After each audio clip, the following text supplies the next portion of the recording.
Today, the Alabama Supreme Court refused to dismiss a lawsuit filed by Harvest Church in Dothan against the United Methodist Church and Alabama West Florida Conference. The fight began early last year when Harvest split from the conference and feared the denomination would seize their property. WDHN's Aaron Dixon has the story that broke first on WDHN.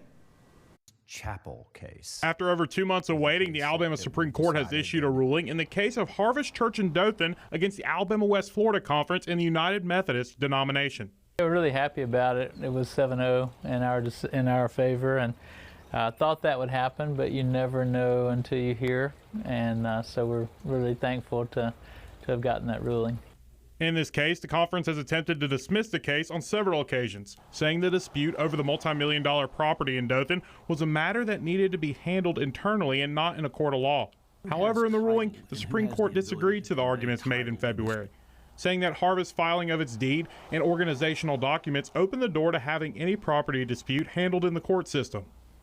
We wanted to be sure it's ours, and then if there's anything that they have a legitimate need for us to share in, we'd be glad to do that. Harvest left the denomination by a resounding vote last year, claiming they are leaving the denomination because they feel like the denomination is moving away from biblical authority and is not following their own rules.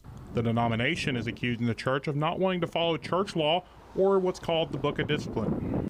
Over 240 other United Methodist churches across the state have left the denomination. This is due to some congregations being concerned the denomination is not always enforcing the bans on same-sex marriage and ordaining openly LGBTQ+ persons. However, the other churches paid a fee to the conference to keep their property and disaffiliate from the denomination. Harvest has not, and now their case will likely return to a Houston County courtroom. With every step that we win, there's really less chance that they really have any real legitimate claim.